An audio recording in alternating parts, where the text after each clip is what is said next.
Paz, paz, paz a todos. Que gostoso, gente, estar aqui. Desde o caminho já foi bastante emocionante andar pelas ruas de Londres. Roy, cadê você? E lembrar, né? E lembrar de tantas coisas, lembrar de tantos capítulos vividos nesse lugar. Então, estou muito feliz. Muito obrigado, pastor André, pelo convite. Voltar para casa, esse é o sentimento. Deixa eu só abrir aqui. E a Cecília está lá em casa, e o Andrezinho está no acampamento nesse momento com a igreja, curtindo, já me mandaram fotos, o que sempre tranquiliza o coração, né? E eu aqui estou, vim trazer a Camila para estudar aqui na Inglaterra nesses últimos 2 anos da escola, né? O Sixth Form, e eu ficarei então até sábado, e a Cecília vai chegar aqui na sexta, e aí ela continua mais 2 semanas monitorando a vida da Camila, mesmo de longe, e eu volto para casa, então de modo que nós cobriremos assim 3 semanas desse início de vida, de adaptação, né? Se faltar alguma coisa, alguém pode socorrê-la, né? Mas a vida tem sido uma vida de caminhada do bom combate que não para, que não para.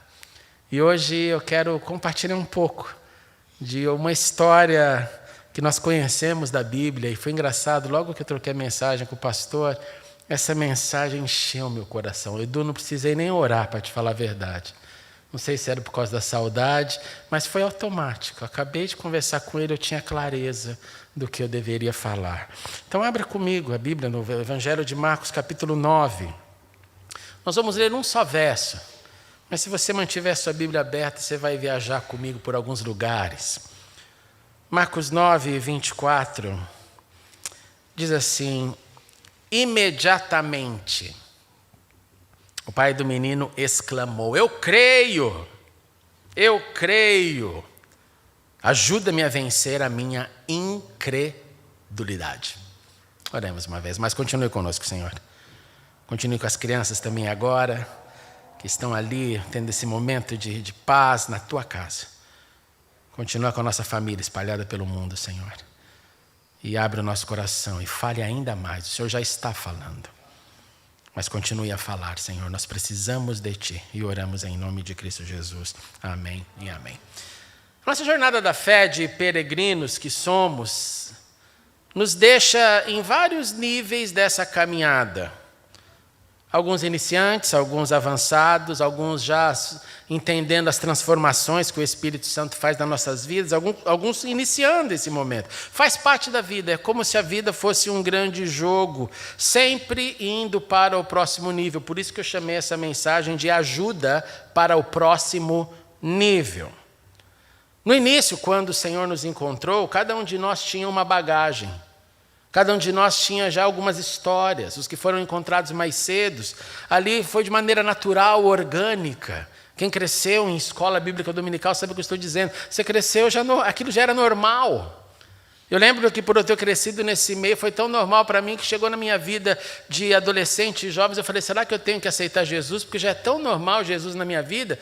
E para ter certeza, eu fui lá no apelo umas 20 vezes, só para ter certeza que eu tinha ido. Eu acho que Deus dava risada de mim cada vez que eu fazia isso. Porque Ele falava, você é meu, já está tudo bem. Porque eu já tinha crescido nesse meio. Cada um, então, tem uma singularidade do seu eu. Quando você pensa, então, naqueles judeus que foram encontrados lá na Galileia pelo Senhor Jesus, a pergunta que nós temos que fazer é qual era o nível de conhecimento que eles tinham? Qual era o nível das expectativas messiânicas? Se você começa a pensar, por exemplo, nos pescadores, que Jesus simplesmente olha para eles e fala, larga suas redes e sigam-me, o que claramente nos mostra uma profunda manifestação do Espírito Santo de Deus, que fez homens jogarem o seu trabalho para fora, para o ar ou para o mar, e simplesmente seguir a Cristo. Mas será que eles estavam realmente esperando todo santo dia? Ele acordava antes de pegar as redes, e olhavam para o outro e falavam, será que é hoje que o Messias vai chegar? Nós não sabemos. Sabemos que Jesus foi até eles e encontrou-os com as suas virtudes, com as suas qualidades, com os seus defeitos, porque Jesus sabia aonde eles chegariam. Não importa de onde você sai, importa onde você irá chegar. Agora pense na diferença entre pescadores da Galileia, por exemplo, e o apóstolo Paulo. O apóstolo Paulo, educado, entendia a cultura grega, entendia a cultura judaica, entendia o mundo romano, cidadão romano, educado. Aquele homem com tanto nervosismo, raiva, angústia no seu coração, que a caminho da Síria, em Damasco, com cartas para prender homens e mulheres. O que faz um homem acordar e falar: eu espero hoje encontrar algum seguidor desse Jesus, porque eu quero levar para a cadeia? E esse homem, com a sua bagagem e com seu ódio contra Jesus, foi encontrado pelo Senhor Jesus. Foi ali alvo, recipiente da misericórdia do Senhor Jesus, no nível que ele estava, na elucidação que ele tinha de mente e da cegueira também presente antes de ser encontrado pelo Senhor Jesus. Então eles da Galileia, Paulo, o grande apóstolo, ou nós, cada um de nós fomos encontrados pelo Senhor num nível de experiência, e todos nós, os do passado, os do presente e os do futuro, continuaremos a ser encorajados para crescimento. Jesus não encontrou ninguém para falar assim: você está maravilhoso, você não precisa crescer, o seu nível já está ótimo, mantenha esse nível até o fim que está tudo bem. Não! Ele olhou para todos, dos bem-educados, dos mal-educados, dos sem educação, dos extremamente formados, e disse: olha, aqui é uma caminhada, é uma corrida, é uma jornada, é uma peregrinação, e o alvo é atingir o próximo nível. Não é atingir o alvo final, porque o alvo final de cada um de nós também ele é singular. Alguns chegarão num avanço maior de intimidade com Deus, de relacionamento com Deus, de fidelidade. Outros chegarão um pouco menos. Alguns desenvolverão e farão grandes feitos, outros um pouco menos. Outros, na história cristã, o seu nível mais alto foi enfrentar o martírio. Outros foram deixar tudo e ir pelas nações. Cada um tem uma história, mas ninguém no corpo de Cristo foi chamado para fique como está, que você é uma beleza, você é uma gracinha de cristão. Então, nesse processo, nós aprendemos. Nós aprendemos, e aqui eu quero dar ainda na introdução, alguns formatos desse aprendizado. Nós aprendemos, então, a crescer e a ir para o próximo nível, por exemplo, com aqueles que creram antes de nós. Esse é o começo. Nós começamos olhando para a Bíblia. Nós começamos a entender a fé daqueles heróis da Bíblia. É a fé dele primeiro, não a minha, não a sua, não a nossa. Primeiro a gente lia, primeiro a gente ouvia.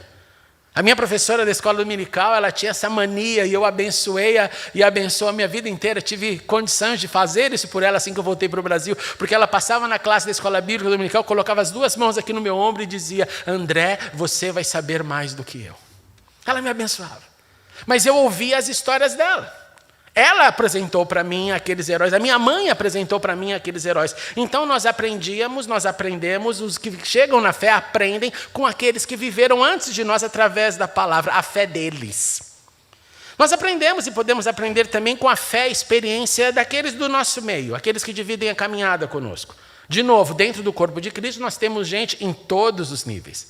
Nós temos sempre iniciantes, nós temos sempre intermediários, nós temos sempre avançados. E quando eu olho para a vida daquele que está do meu lado, não importa o nível que ele esteja, eu aprendo com ele, eu aprendo com ela. Uma das decisões que eu tomei assim que eu cheguei em São Paulo, de novo pela voz do Espírito Santo de Deus, nós temos um grupo na nossa igreja que nós chamamos a felicidade, que é um termo florido para a maior idade ou para a terceira idade. E chamamos de feliz porque, graças a Deus, eles não têm que trabalhar mais, todo mundo aposentado, então já não tem mais essa luta de acordar pelo pão. E o Senhor colocou no meu coração que eu deveria andar com elas, que eu deveria aprender a envelhecer. Então ali, eu andando com eles, eu tenho até ali senhoras, por exemplo, de 95 anos de idade. Imagina, vocês estão 95 anos de fé. Então eu aprendo qual é a fé deles e delas, eu aprendo como que elas olham e interpretam a vida, eu entendo como são as preocupações dela, que ainda não é a minha, dos netos. Se meu neto está no caminho, se minha neta está no caminho, eu vou ouvindo como que a senhora lidou com isso, como a senhora lidou com aquilo outro, como é que tem sido a vida, como é que tem sido enfrentar as doenças, as debilidades, como tem sido, por exemplo, perder a mente, perder a cognição. Porque tudo parte do pacote para muita gente na sua velhice, como que é perder a mobilidade. Então eu aprendo com elas, porque cada um está num nível, então eu tenho que aprender com aqueles que estão ao meu redor. Nós aprendemos também nesse nível e nesses níveis que temos como objetivos através da nossa consciência e avaliação de nós mesmos. É quando eu olho para mim e falo assim, eu acho que está fraco. Eu acho que está bom. Eu acho que está uma jornada interessante. Eu acho que está um pace. Eu estou mantendo o ritmo. Ou não. Acho que eu estou meio devagar. Se eu não me avalio, eu simplesmente estou meio que dando um atestado de que já está bom. Por isso que é bom sempre essa comparação com o que viveu mais, com o que entendeu mais, com aqueles da Bíblia que são os grandes heróis inicialmente, mas você olhar para um espelho e dizer assim, como é que está o negócio da minha caminhada com Deus? E essa avaliação me traz uma reflexão. Eu tenho por muitos anos, desde que estava aqui, tendo a alegria de terminar meu ano correndo a São Silvestre, e todas as vezes naqueles 15 quilômetros é minha reflexão, pastor André, o que aconteceu no ano? O que eu fiz no ano? O que eu deixei de fazer no ano? Por isso, quando chega a linha de chegada, depois da Brigadeiro, eu consigo chorar. E chorar primeiro, eu falo, Senhor, obrigado porque eu estou vivo nesse ano. E obrigado por tudo que eu consegui fazer. E pelos meus erros, continue com a sua misericórdia sobre mim, que a sua bondade continue a me seguir. Então, esse é o ponto que vai me levando a cada dia a atingir ir rumo ao próximo nível. Por isso que chamei de o game da vida. Esse é o jogo da nossa vida. Então, se isso não acontecer, se eu não entender que o Deus me dá vida e me convoca para fazer tudo quanto vier às minhas mãos, conforme a minha força, porque ainda que eu tenho essas condições, porque lá no além o show é dele. O show é dele, não é meu, não é nosso. As grandes descobertas daquilo que nem olhos viram, nem ouvidos ouviram, pertence a ele, não a nós. Então aqui está nas minhas mãos para eu ir para próximos níveis. Quando isso não acontece, quando nós achamos que nós estacionamos no nível da nossa fé, eu tenho mais notícias para você. Você já começou a regredir e não percebeu. Não existe estacionamento da fé. Se a bondade do Senhor é infinita, poderosa, disponível, buscar-me-eis e me achareis, quando me buscarem de todo o coração, me diz que se eu não estiver nesse crescimento parado, eu não estou, porque eu já perdi parte dessa linda bondade, dons e poder e maravilhas do Senhor. Num dia eu fiquei sem. Talvez fiquei só no nível mesmo da misericórdia dele, do amor dele, que nada nos separa desse amor, a não ser eu mesmo. Quando não quero sentir esse amor por causa das minhas revoltas ou das minhas inércias da vida. Então, eu não posso imaginar que eu estou ali nessa inércia, que está tudo bem, que está tudo legal, porque Ele é mais, Ele é infinito, Ele é poderoso. Então, é melhor enfrentar os desafios, as provações que vão nos tirar o tempo inteiro da zona de conforto, porque esse tirar-nos da zona de conforto é estar dentro do cuidado de Deus. O cuidado de Deus que fala assim, olha, eu preciso te colocar em cenários adversos. Eu preciso te colocar naquele desconforto, porque assim você vai ir para o próximo nível. Se eu não colocar você nesses desconfortos, e preste atenção, desconforto nem sempre é negativo. Ele pode ser um desconforto positivo. Eu queria que aquilo ficasse melhor, ou eu queria que aquilo tomasse aquele rumo. Não é sempre a luta, a dureza, um difícil momento de saúde. Não, pode ser positivo, pode ser negativo. Quando eu penso nesses 9 anos já em São Paulo que nós completamos, foram muitos desafios. Primeiro, voltar para o Brasil. Gente, notícia para você nunca mais se acostuma no Brasil depois de viver tanto tempo fora. Nunca mais.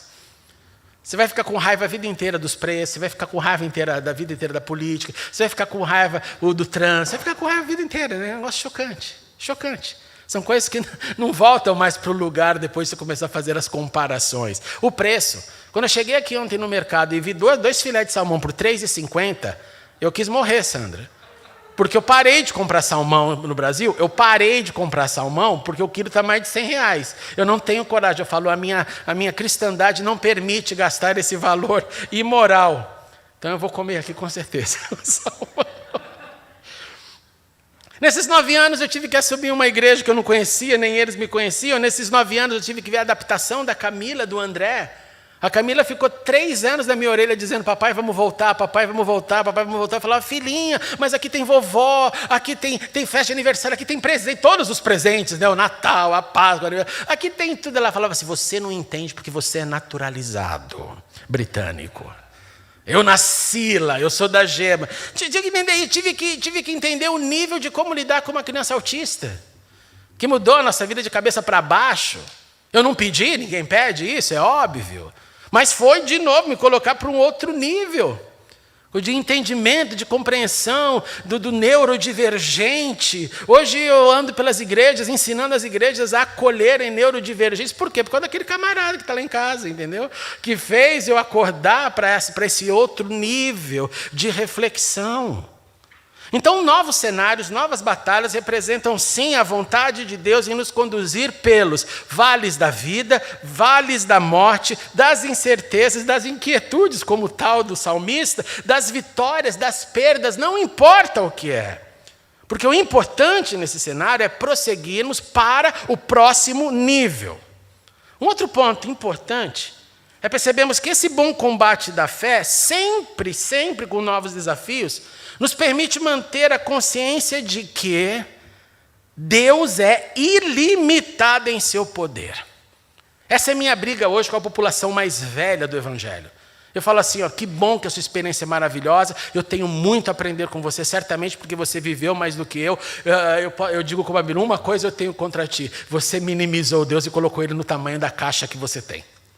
Não se coloca Deus em caixa nenhuma, porque Ele é o Todo-Poderoso.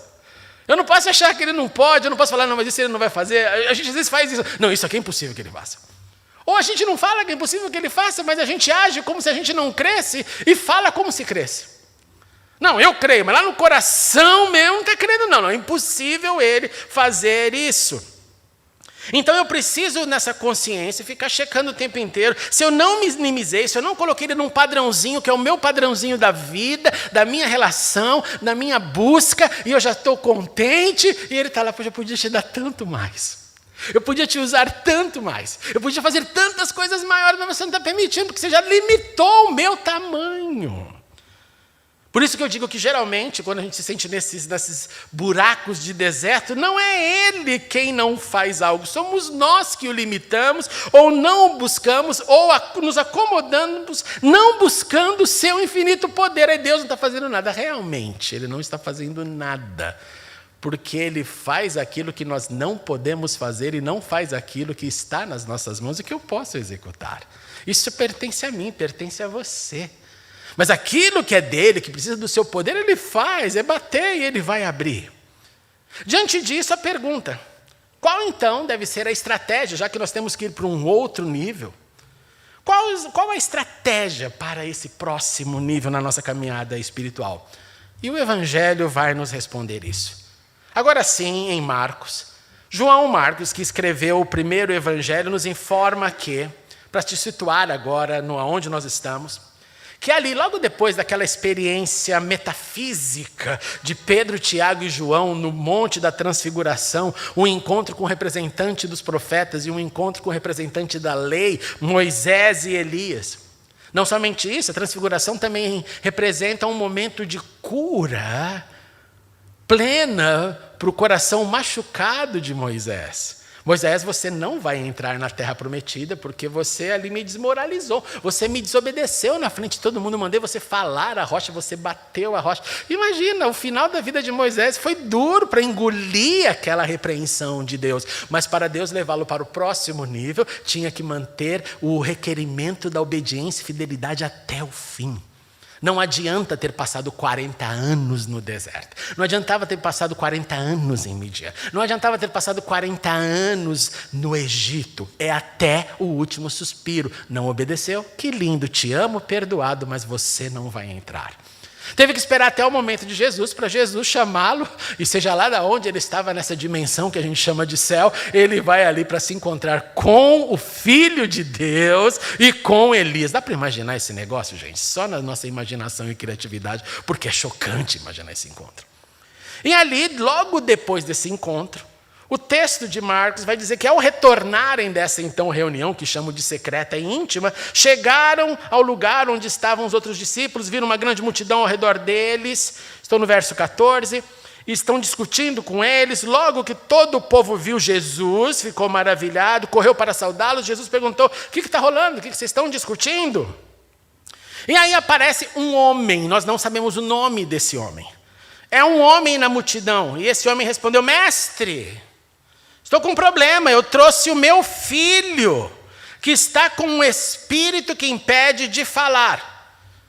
Se a gente parasse esse texto aqui, você poderia dizer, deve ser alguma ali comorbidade, enfermidade, talvez ele fosse mudo, a gente não entendeu, só que ele vai dar a descrição, por que ele não fala? Aonde quer que se apodere dele no chão, esse espírito joga no chão, espuma pela boca, range os dentes, fica rígido. Pedi aos teus discípulos que o expulsassem, mas eles não conseguiram. Aí nós entendemos que ele está falando aqui de uma possessão demoníaca.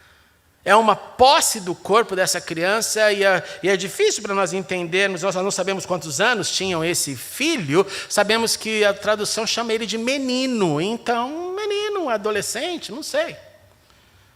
Jesus então olha para aqueles que estão ali e diz assim: ó geração incrédula, até quando estarei com vocês? Até quando terei que suportá-los? Agora sim, traga-me o menino. Trouxeram o menino, o espírito. Quando o espírito que estava no menino, esse espírito imundo, viu Jesus, e aqui é importante a gente pensar, nós não sabemos como esse espírito entrou no menino. Nós não temos essa resposta. Nós não sabemos se ele foi alvo, por exemplo, de ter sido dedicado a algum espírito maligno pelos seus pais, as autoridades. A Bíblia não nos fala como isso aconteceu, só fala que é fato. E que o Espírito identifica a soberania do Deus encarnado de Jesus, e quando viu Jesus, imediatamente causou uma convulsão no menino, este caiu no chão e começou a rolar, espumando pela boca. Gente, imagina essa cena, imagina essa dor do pai. A mãe não é mencionada, então nos parece que esse pai levou o menino sozinho. Jesus perguntou ao pai do menino, imagina a cena, o menino está rolando com espuma na boca, acontecendo tudo aquilo, a multidão ao redor dele. Há quanto tempo ele está assim? E a resposta foi: desde a infância. Gente, 1 ano numa situação dessa, imagina o caos, 2 anos, 3 anos, 4, 5, 6, 7. Muitas vezes esse espírito tem lançado no fogo, na água, para matá-lo. Em outras palavras, como vive um pai que tem que ficar ali protegendo o seu filho o tempo inteiro para ele não ser engolido por uma possessão demoníaca? Como não vive esse pai que tem que viver ali sendo olhado pela sociedade, sendo recriminado pelos barulhos que esse menino produziu? É uma profunda dor, é uma profunda agonia. Ele olha para Jesus e fala: esse é o cenário, mas se podes fazer alguma coisa, tem compaixão de nós e nos ajude. Se podes fazer alguma coisa, porque não sei se o senhor quer fazer alguma coisa, não sei se o senhor pode fazer alguma coisa, mas pelos boatos, pelas histórias, o que certamente foi o que levou esse homem até Jesus, foi ouvir histórias a respeito desse rabino de Nazaré. E Jesus disse para ele: se podes? E aí ele responde uma fala muito complexa. Tudo é possível àquele que crê.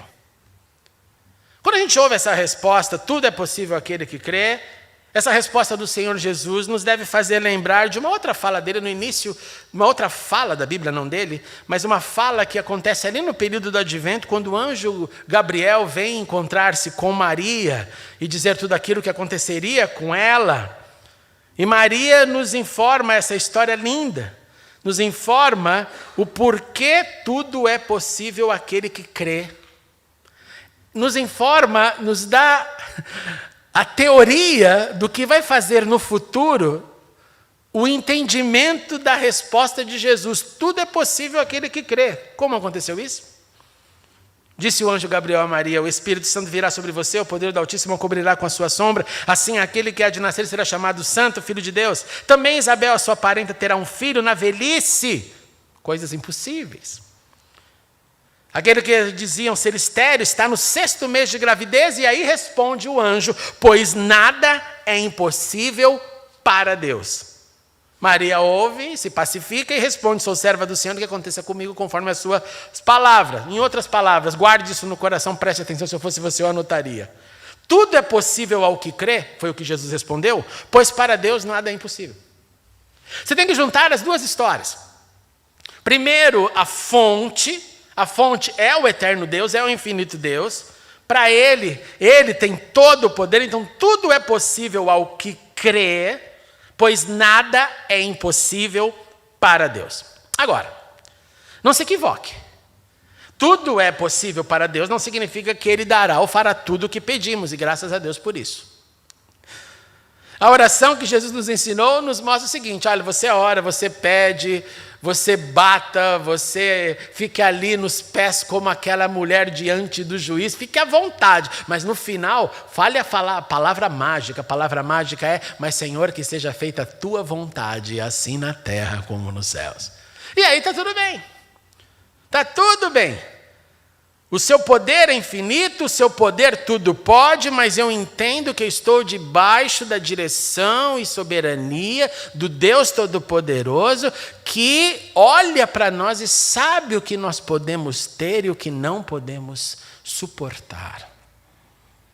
De volta ao texto, aquele pai, então, certamente angustiado, cansado da vida, de sofrimento, com seu filho possesso, teve fé para se aproximar do Senhor, teve fé para pedir, e ouviu do Senhor, enquanto o filho está lá possesso, que nada é impossível àquele que crê.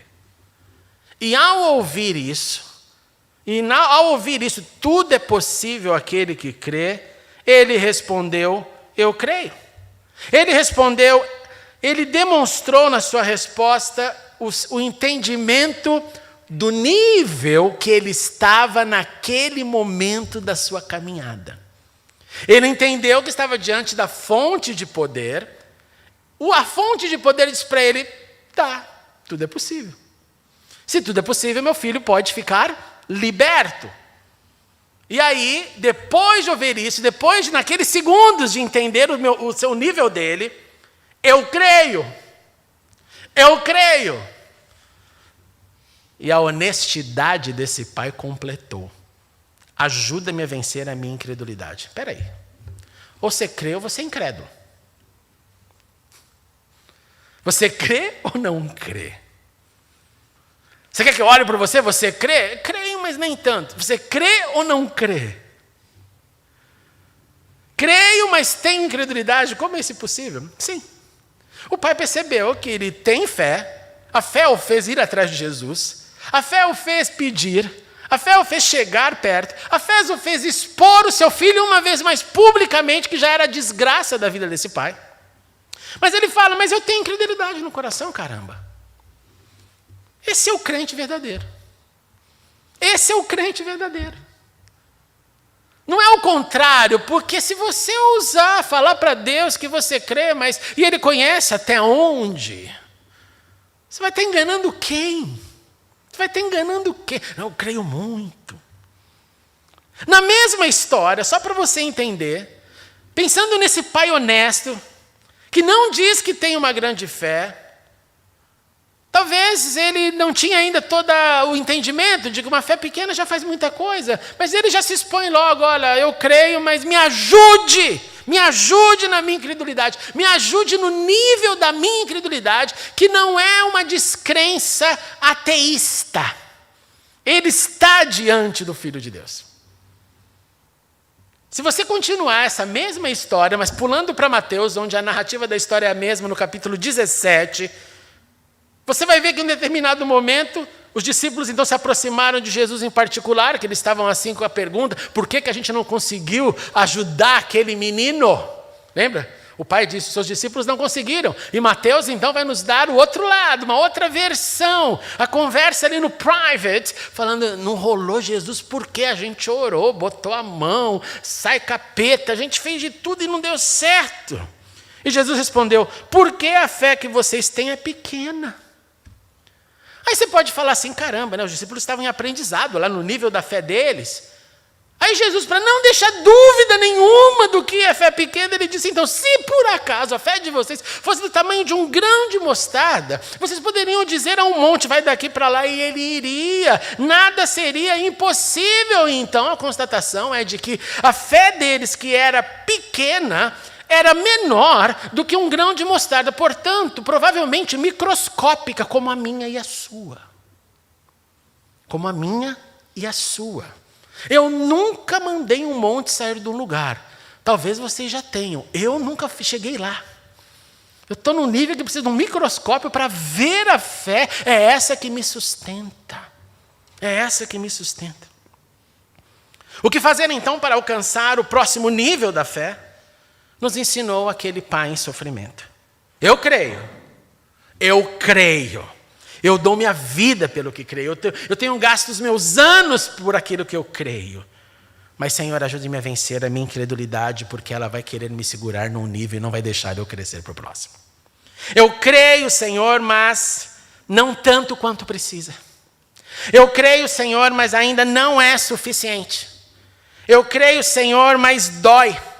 Eu creio, Senhor, mas eu estou sem forças. Eu creio, Senhor, mas eu estou desanimado. Eu creio, Senhor, mas eu já me acomodei. Eu creio, Senhor, e agora você complete a sua frase, os 3 pontos. Eu creio, Senhor, mas... Concluindo. Para avançarmos para o próximo nível, nós precisamos primeiro ser verdadeiros. Ter coragem de dizer, é assim mesmo, eu tenho esse lado da descrença, ou não da crença plena, absoluta. Eu vou para o próximo nível quando eu confesso a minha incredulidade como esse pai. Olho para ele e falo, Senhor, é isso, me ajude, pedindo ajuda. Confessando as nossas resistências, confessando as nossas paralisias, confessando o nosso desconforto na zona de conforto que nós construímos. Para avançar para o próximo nível, nós podemos dizer ao Senhor aquilo que Ele já sabe. Não vai ser novidade. Ele vai falar, nossa, então é isso que está te mantendo lá. Ele sabe. Mas você se lembra que todas as vezes que Jesus ia fazer alguma coisa para alguém, Ele falava, o que você quer mesmo que eu te faça? Ele não sabia. É lógico que Ele sabia, mas Ele dá o microfone para ver se você pelo menos tem uma consciência do nível onde você está. Diz o Senhor, então, aquilo que Ele já sabe sobre a sua, sobre a nossa preguiça, sobre as nossas fugas, sobre os nossos mecanismos de defesa. Não, Senhor, mas tem isso, tem aquilo. Não, Senhor. Não, Senhor. E engula os limitadores do seu poder, que como eu não quero fazer, eu acho que o Senhor também não faz e não pode. Para avançarmos para o próximo nível, nós precisamos então estar dispostos a rever o quanto cremos nele acima de tudo e o quanto investimos nesta crença. Numa nota pessoal, quando eu olho para esses 9 anos, eu percebo o quanto o Senhor me colocou e continua a me colocar em áreas que de repente eu falo, caramba, não tenho ideia do que eu vou fazer. E daqui a pouco brilha um sol. Porque uma coisa eu aprendi na minha vida incrédula, é continuar marchando. Continuar marchando. É o pressing forward, que eu adoro essa expressão. Vá, não pare, não pare. Não seja limitado por nada, por nada, por nada, por nada. E percebo que Deus continua a me levar, como vai continuar a te levar para esses cenários de adversidade, de alegria, de sonhos, de desejos, de visão, que eu vejo e falo, caramba, vai demorar ainda tanto tempo, mas a visão está lá, e você vai perseguir até fazê-la, até realizá-la, para que eu atinja os próximos níveis.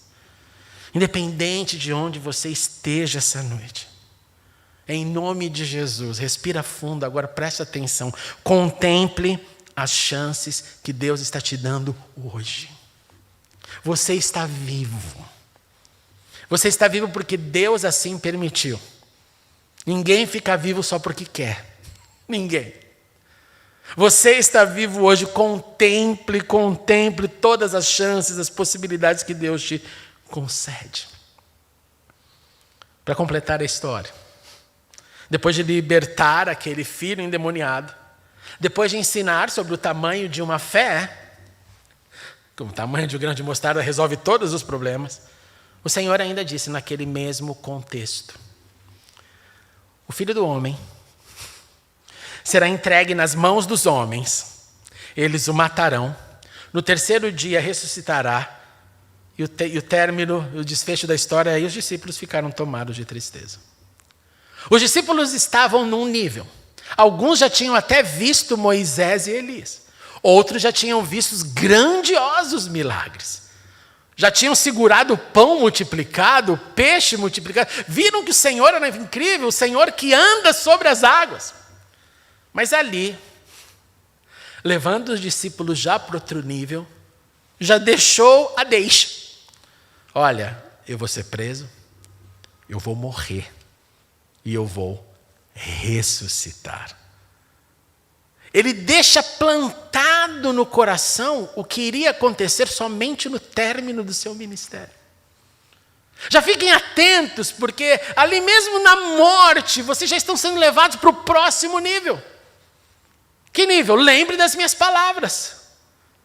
Não era para desesperar, não era para fugir, não era para deixar Jesus sozinho, não. Na cruz somente apareceu João. Todo mundo correu. Todo mundo fugiu. Pedro negou 3. Não tem mais nada a ver com ele, não tenho nada a ver com ele. Jesus, nesse momento, já canta a bola do próximo desafio para o próximo nível. E para nós, ele deixou a seguinte palavra: eu vou, mas eu voltarei.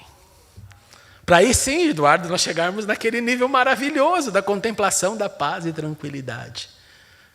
O que nos fala que nós temos que combater, andar, caminhar, vencer a corrida, contemplando a bondade do Senhor e entendendo que a luta dos céus é para nos levar para o próximo nível aqui na terra. Vamos ficar em pé e vamos orar. Aleluia. Senhor Jesus, muito obrigado pelo teu poder, pela tua bondade, muito obrigado por essa noite de comunhão. Obrigado, Senhor, porque ela é tão preciosa, tão tocante para os nossos corações. Eu te agradeço por estar aqui com os meus amados irmãos e irmãs, Senhor, e nessa noite nós te suplicamos. Ajuda-nos, Senhor, a ir para o próximo nível. Ajuda-nos, Senhor, a não nos contentarmos com o que nós já vivemos, aprendemos, porque o Senhor é infinito em poder. E quem conheceu a mente do Senhor? Então, Senhor, ajude-nos nessa contemplação, a estarmos abertos para sonhar, para assim termos sonhos, visões e discernimentos, não sermos paralisados pelo medo, pelo conforto, pelo desânimo. Em nome de Jesus, traz esse renovo, Senhor, e cada um no nível onde está. Coloque, Senhor, a clareza para o próximo nível. E que comecemos como esse pai honesto, dizendo: eu creio, mas ajuda-me, Senhor, na minha incredulidade. Ajuda-me naquilo que eu não alcanço, aquilo que o Senhor quer. E o Senhor, pelo teu amor e grande, infinita misericórdia, irá certamente nos levar para os próximos níveis.